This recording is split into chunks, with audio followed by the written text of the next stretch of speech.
Bien-aimés dans le Seigneur, nous sommes encore de retour avec vous pour la deuxième partie, 10 paroles pour réconforter les cœurs brisés. Et donc, c'est déjà, nous vous disons encore une fois, bonne audition. Mais bien aimés, eh bien, la septième parole, c'était 2 Corinthiens 4, verset 8. Nous sommes pressés de toutes parts, mais non réduits à l'extrémité, de la détresse, mais non dans le désespoir. Nous sommes pressés de toutes parts, mais non réduits à l'extrémité. Nous sommes pressés de toutes parts, mais non réduits à l'extrémité, de la détresse, mais non dans le désespoir. Mais bien aimés, laissez-moi vous dire, il y a un monde qui sert de bon Dieu, ce n'est pas un monde qui est laissé pour compte, ce n'est pas un monde bon Dieu quitté, ce n'est pas un monde bon Dieu abandonné. Il y a un monde qui sert de bon Dieu, c'est un monde qui a ma bouclier, qui a ma protection, l'Éternel des armées. Nous ne sommes pas de désespérés. Nous ne sommes pas désespérés. Non, non, non, non, non, non. On a songé, les Joseph étaient en prison, eh bien, les frères étaient vendus comme esclaves. De esclaves, il est devenu prisonnier en prison.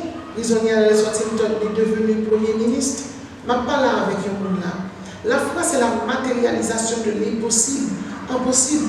La foi, c'est la lumière dans le noir. La foi, c'est le fait de regarder, eh bien, toutes choses avec optimisme. Et je dois vous dire sincèrement, la foi, c'est la matérialisation de l'impossible impossible. Un auteur a dit que la foi, c'est se rappeler aux yeux de Dieu que nous sommes un trésor inestimable.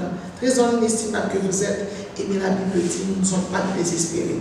Moment difficile de ne pas de désespérer. Au nom de Jésus, l'Éternel a privé avant. Jésus a passé avant. 8e parole, Ésaïe 8, verset 23. Mais les ténèbres ne régneront pas à toujours. Sur la terre, il y a maintenant des angoisses. Si les temps passés ont couvert d'opprobre le pays de Zabulon et le pays de Nephtali, les temps à venir vous couvriront de gloire. La gloire de Dieu, c'est le rayonnement qui se dégage de toutes ses perfections. Très bien, gloire mon Dieu a rayonné dans la vie.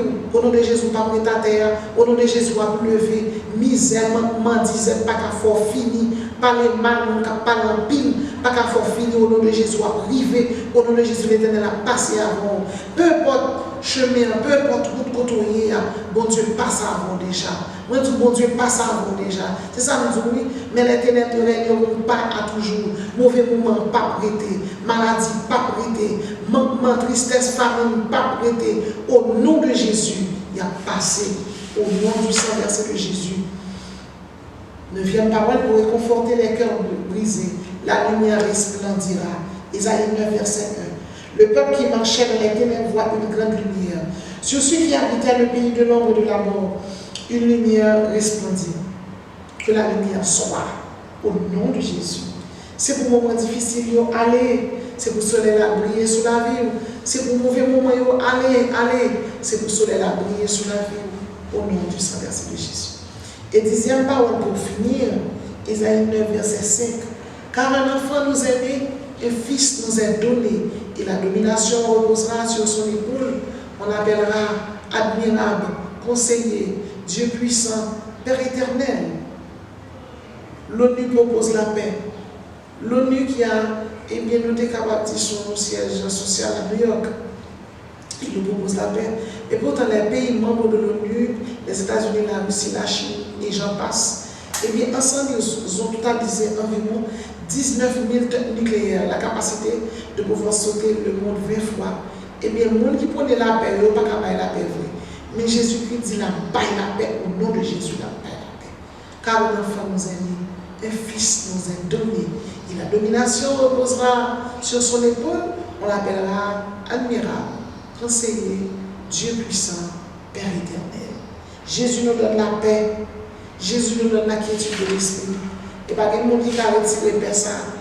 Les Jésus perd la paix, pas de monde qui a retiré. Les Jésus perd la paix, personne n'a besoin de retirer la paix. La paix, Jésus a son réalité liée. La réalité, eh bien, nous pouvons dire que c'est une catégorie logique.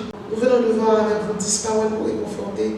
Nous venons de voir avec vous, mes bien-aimés, 10 paroles, eh bien, pour réconforter les cœurs brisés.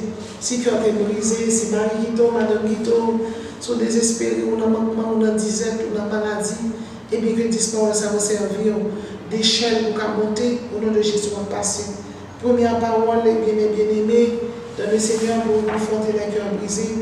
eh bien, ceux qui sont abaissés seront élevés. Deuxième parole, ne craignez rien car je suis avec toi. Troisième parole, ne vous inquiétez de rien. Quatrième parole, l'Éternel vous comblera de bien. Cinquième parole, nous sommes plus que vainqueurs. Sixième parole, vous serez toujours des triomphateurs. Septième parole, ne soyez pas de désespérés. Huitième parole, les ténèbres ne régneront pas à toujours. Huitième parole, neuvième parole, la lumière resplendit. Et puis dixième parole, que la paix règne. Nous connaissons Polycarpe qui était disciple de Jean. Il vient de passer 86 ans à observer Jésus-Christ. Et sur 86 ans, ils ont arrêté. Et au final, arrêté de le dire comme ça, pour régner le nom de Jésus. Et puis, il n'a pas tout. Polycarpe dit ça fait 86 ans à observer. Il va jamais faire mal. Dieu, Jésus-Christ, son Dieu d'amour. Je t'aime de l'amour éternel. Pour cela, je vous conserve toute ma bienveillance. À l'instar de Polycarpe, campez ferme dans la foi, parce que Jésus est l'objet de notre foi. Que le Seigneur vous bénisse.